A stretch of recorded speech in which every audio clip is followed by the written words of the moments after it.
നമുക്കൊന്ന് നല്ലൊരു പാൽപ്പായസത്തിൻ്റെ റെസിപ്പി നോക്കാം. വളരെ ടേസ്റ്റിയാണ്. കുറച്ച് സമയം എടുത്തുണ്ടാക്കിയാലും നമുക്ക് നല്ല ടേസ്റ്റോടെ കഴിക്കാൻ പറ്റും.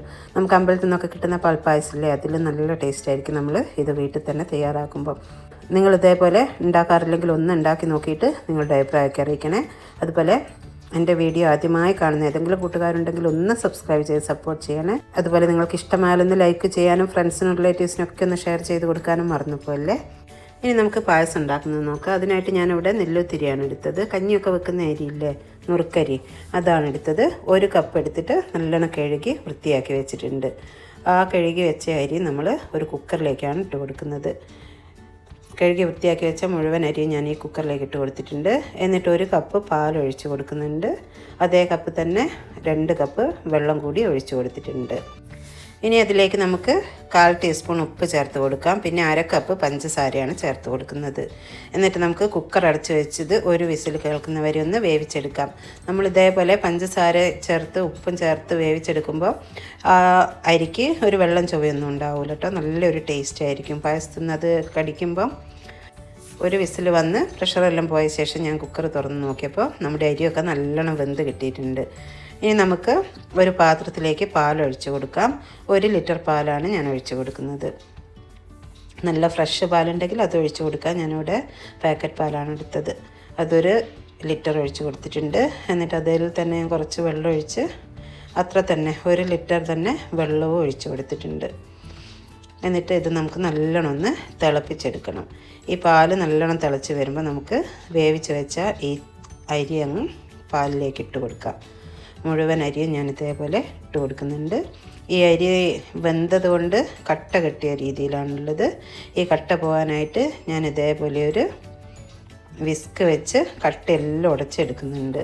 നമുക്ക് ഈ വിസ്ക് വെച്ച് ഇങ്ങനെ അങ്ങ് ഉടച്ചാൽ ഇതിൽ കട്ടയൊക്കെ അങ്ങ് ഉടഞ്ഞ് നല്ല പാകത്തിനായി കിട്ടും. കണ്ടില്ലേ, ഇപ്പോൾ നമ്മുടെ കട്ടയൊക്കെ നല്ലോണം ഉടഞ്ഞ് നല്ല സെറ്റായി കിട്ടിയിട്ടുണ്ട്. ഇനി നമുക്കിത് നല്ലോണം ഒന്ന് കുറുക്കിയെടുക്കണം.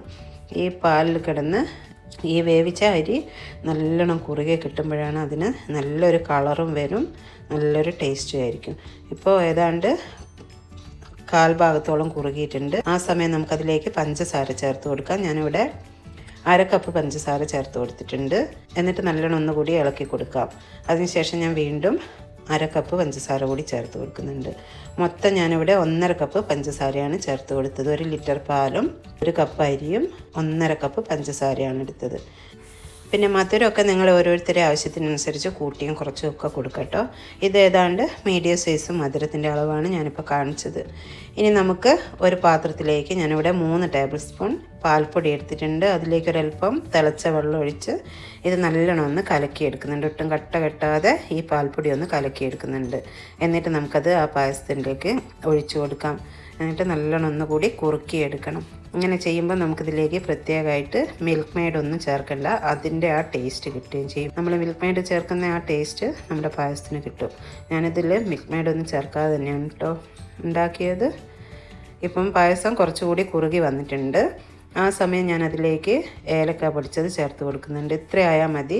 ഇനി ചൂടൊക്കെ ആറുമ്പോഴേക്കും നമ്മുടെ പായസം നല്ല കറക്റ്റ് പാകത്തിനായി കിട്ടും.